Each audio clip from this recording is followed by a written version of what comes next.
Ryan, and I'm here at Jurassic Park. Not really, but you're watching Review the World on YouTube. Enjoy this episode. We had a lot of fun making it. I think you're really going to enjoy it. We'll see you later. I see a Velociraptor coming.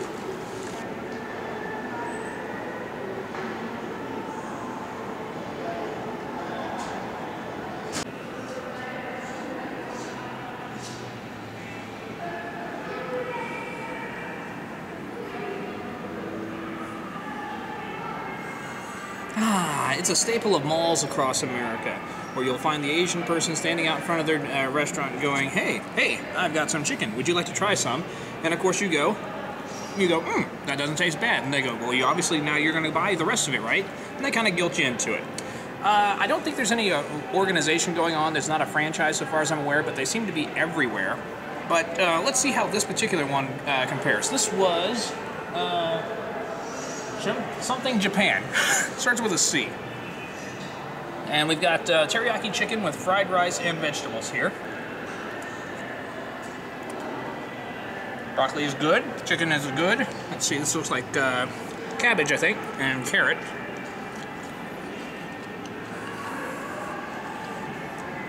Overall, very nice. Let's get a little bit of rice in there, kind of mix it all together.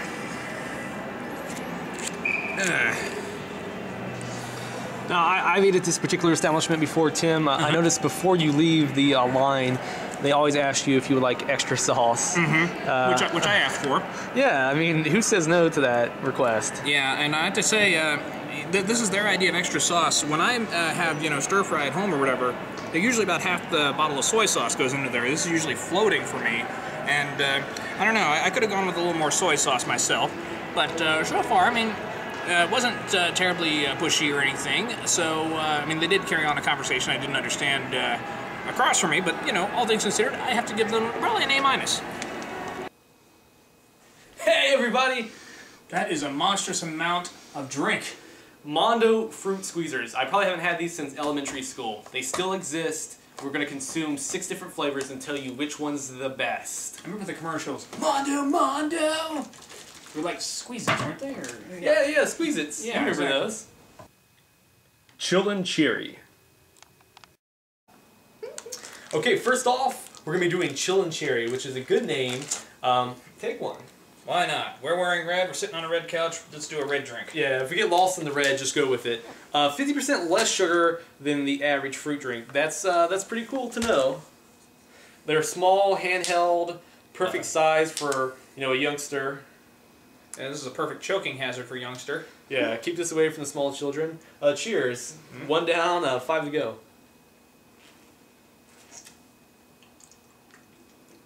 Now that takes me back. I have to tell you, I don't get nostalgic a lot, but this definitely takes me back. It reminds me of those little jugs we used to call them. Just they look like little barrels or something of fruit drinks. So you pop a little tinfoil top. They were kind of grenade shaped.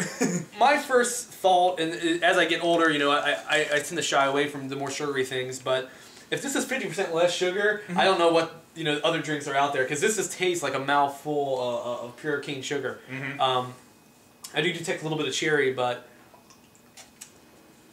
We figured cherry is a good one to start with too, because whether it's candy, food, cherry is like one of the predominant flavors. It's easily a fan favorite, no matter all across the board. So we figured that would be a strong one to start with. Yeah, I have to say I'm a fan. This is taking me back to like a 4th of July party at my dad's house. Yeah, being outside, a barbecue, adults are having this and that, kids chilling on a Mondo. Yeah, volleyball, all that jazz. I'm ready to crack into the next one. Let's do it. Outstanding Orange. Alright, next is Outstanding Orange. Alright. Another clever title. And I think orange is one that's probably going to be fairly hard to mess up. I mean, we're all familiar with different, fruit drinks, be it orange juice itself or high C orange that you can get at McDonald's across the country. Yeah. So I'm expecting good things. I definitely enjoyed this more than our orange drink smoothie review thing, whatever it was we did that one time. Oh, the orange cream sodas. Yeah, that'd be the one. For me, already I got a distinction. Cherry, I rank above this one. Cherry was all right up front, the taste. This one, it does taste a bit watered down. It's still artificially sweet, but there's also like a watery, I can't really think of a better way to describe it than that. I'm not picking up a whole lot of difference between this and the last one. They're fairly similar. That was a fear that I was kind of concerned with too, and I think we'll see as we continue on if that's an ongoing trend. Yeah, the colors are just cosmetic. Well, let's move on to the next. Kiwi Strawberry Splash. Okay, up next, it's the pink variety. Oh my! It's Kiwi Strawberry Splash. Now, at home, I'm not able to have the luxury of eating anything kiwi. My wife is allergic to kiwi stuff. I think I mentioned that maybe on one of the old Jones Soda videos. You might have. Years back. But, no, so I definitely couldn't bring any of this home. See, I personally love kiwis. Ooh, and that's fairly, much stronger than the other two, I think. Yeah, this might be the leader of the pack so far. Yeah, Free deep, about halfway there, and I think pulling ahead would be the strawberry kiwi. Kiwis are something that are kind of hard to... If you can get them at the appropriate moment, they're really, really tasty or whatever. If you get them when they're too soft or too hard, they don't have a whole lot of flavor. This one thing that I think that separates it from the other two is that it's a bit more tart and acidic. So I think that makes it kind of stand apart from the other ones, which are just pure sugar. Yeah. Let's try another. Okay. Global Grape. Okay, this one's Global Grape. Now, that name, you know, that's an interesting name. You know, it does rhyme. You have the two G things going on, but global doesn't necessarily like ring any kind of a. It doesn't apply to taste, I guess, is what I'm trying to say. Yeah. Kind of size thing.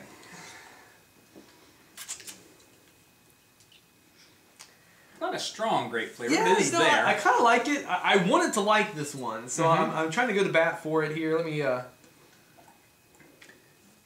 With a name like Global, you expect a much stronger kick of grape. This is fairly sedated, I'd say. Yeah, you know, it's interesting. I mean, I think the ultimate experiment that people should try at home is people that were maybe childs of the 80s or 90s. And if you haven't had anything like this in 5 years, a decade, just try it and see what your reaction is. Because I know as a kid, I would have stayed up all night with you playing video games and drinking these. But now, like, I'm only drinking a few sips. Unless this guy who's chugging them. But does that mean our plans for tonight are off? You're not playing video games? Oh no, the video games is on. Woohoo! I'll just be having some aqua, some H2O. But no, we're down to the final two left, and I think the heavy hitters are about to come up, so. Let's play. Legendary Berry. Okay, up next, in terms of package alone, I gotta say, Legendary Berry. The name kicks butt, and the package, there's raspberries, blackberries, blueberries. This one holds a lot of promise.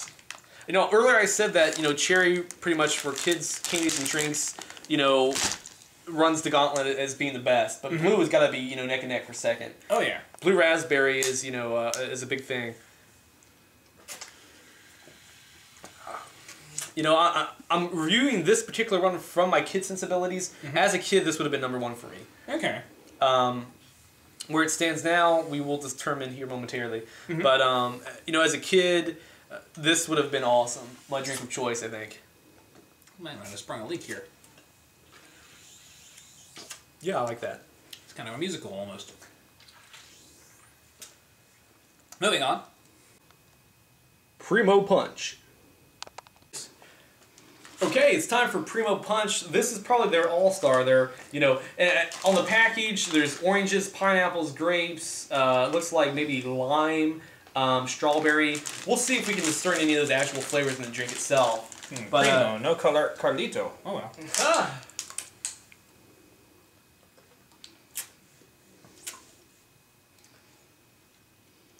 Fairly watery. I mean, it's standard. Yeah. To me, it's like that, you know, Kool-Aid knockoff that your parents bought when they couldn't afford the real thing. Yeah. I mean, it seems fairly familiar. I definitely agree with that. I mean, it's definitely the. It could have been any color. You wouldn't have known this was kind of an off-red. And all those fruits on the front. I mean, are you picking up any you know, touches of any of that? No, this is definitely more Carlito in his latter days at WWE than his opening. So uninspired and kind of tired. Ready to be put out to pasture. All right, well, let's sit here and think it over, and we'll give our favorites. Let's do that. All right, it's that time of the show where we mix all the drinks. If you followed me in my YouTube career and Tim's as well, you're going to know what we're up to. So I'm going to put in a little bit of the Chillin' Cherry. Looks nice and bloody. Some Global Grape. Really darken it up there. Tim, go ahead and some outstanding orange, legendary berry, which by the way I'm going to go ahead and declare this was Brian's personal favorite, my personal favorite. Legendary berry? Yep. Okay. I'd have to go with the kiwi one. Okay, cool. Good choice, inspired. Yeah. Speaking of the kiwi, it's the 5th drink to enter my Mondo. Now this is called the Ultimate Mondo. As in last. Watch it flow, camera dude. Well, it's kind of a crimson, I think would be the best way to describe this. Oh, whoa, man. I just took a whiff of this. Instantly shot me back to that really terrible licorice flavored cough syrup from childhood. Man, that was bad. That's got bad news written all over it. Now, it could be just my glasses made it look darker, but mine's definitely gone a little on the dark side here. Oh. Let's see, let's mix this together. La la la. All right, up to better days. Hopefully we live. Oh man, that's one of the worst things I've tasted in the history of Review the World. Just pure sugar, pure battery acid. If you are a diabetic, you should never ever drink this. God. This will kill you. Yeah, I need to rinse my mouth off. Well, thanks for watching, and I hope you're enjoying the episode.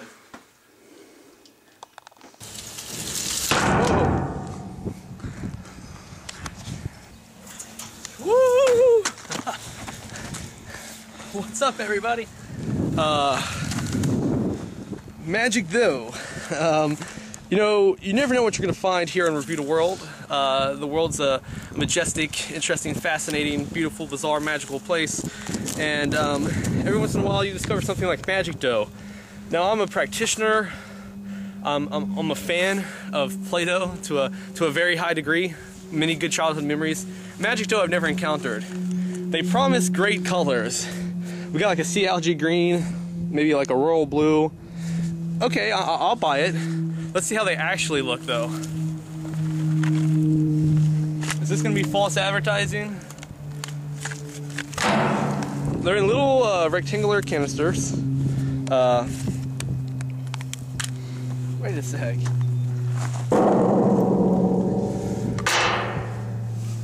It's not really very malleable. Granted, I can't entirely hold that against the manufacturers.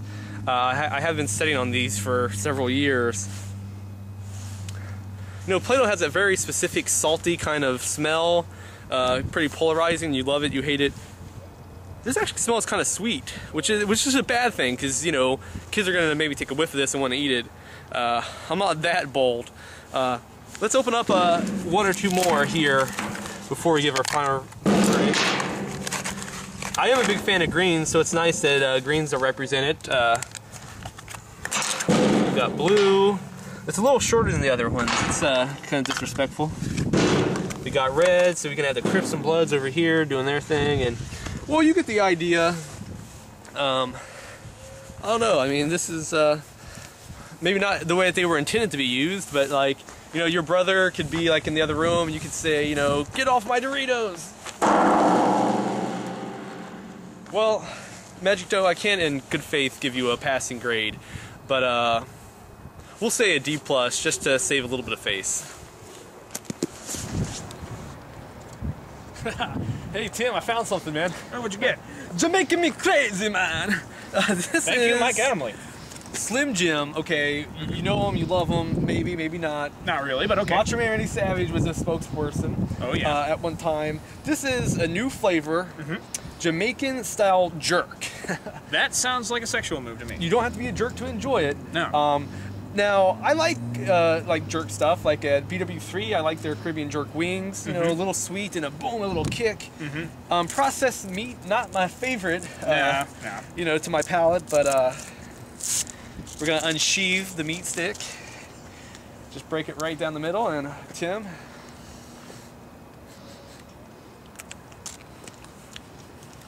Definitely much better than my last experience biting into one of these things. From the look of you, not so much. It's funky. That's probably the best first, you know, adjective that comes to mind. You have that very rawhide, that meaty, gristly, greasy Slim Jim flavor that, you know, it's a guilty pleasure for many, I think. I can feel my arteries clogging already. That jerk spice, it's also kind of like I don't know, like together I think it's very overpowering. Agreed. Last one of these jerky things we did, I remember, was so stale it was like biting into rubber or something like that. So at least in that sense, Big Lots did not choose stale ones, so I have to give them props for that. Yeah, I don't know how past due expiration these might be. I assume a little bit, discretion being a bit of part of valor. But I gotta say, flavor-wise, jerk chicken on its own can be done very well. And like I said, on occasion, Slim Jims can be a guilty treat. But together, there's just way too much spice and just weirdness going on here. I couldn't see myself making it through a whole one of these, not even a half. Yeah, I definitely need a drink. Let's get out of here. Let's get out. Okay, today there is an epic struggle. It's not man versus nature, it's ninja versus ninja. And I have handpicked it, 2 ninja figures from local dollar stores to fight it out. Up first, Ninja Figures. Okay, fairly standard name. For ages over 5, of course. I mean, there's Chinese throwing stars and little objects that could be swallowed. Potentially a big health hazard.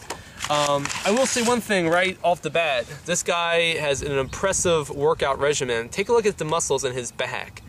I don't even know what to say. I mean, this guy's legs has more muscles than most people have muscles. Anyway, he looks like a pretty tough dude. He's gonna sit there for a minute. We're gonna put on his war mask because things are about to get tricky. Taking a closer look at some of the weapons. Got a sword, some kind of a sickle.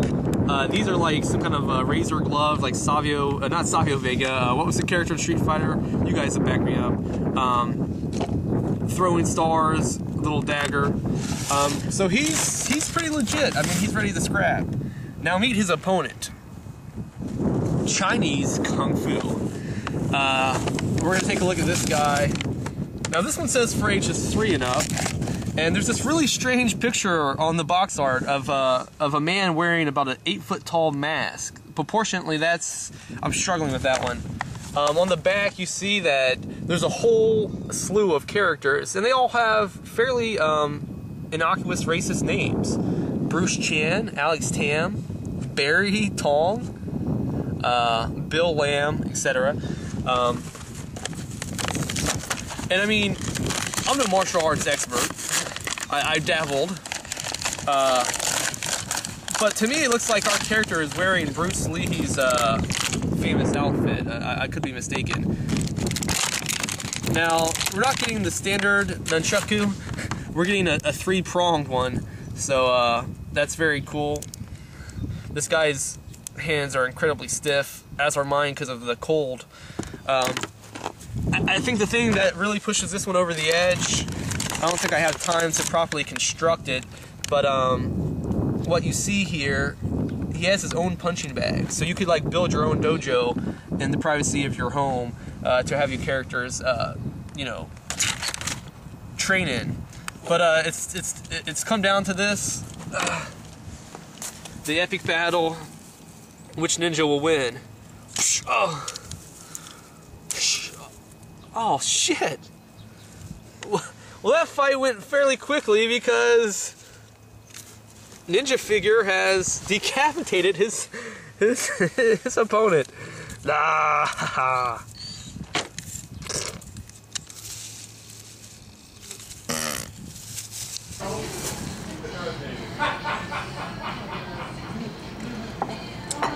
I think that was mildly disgusting.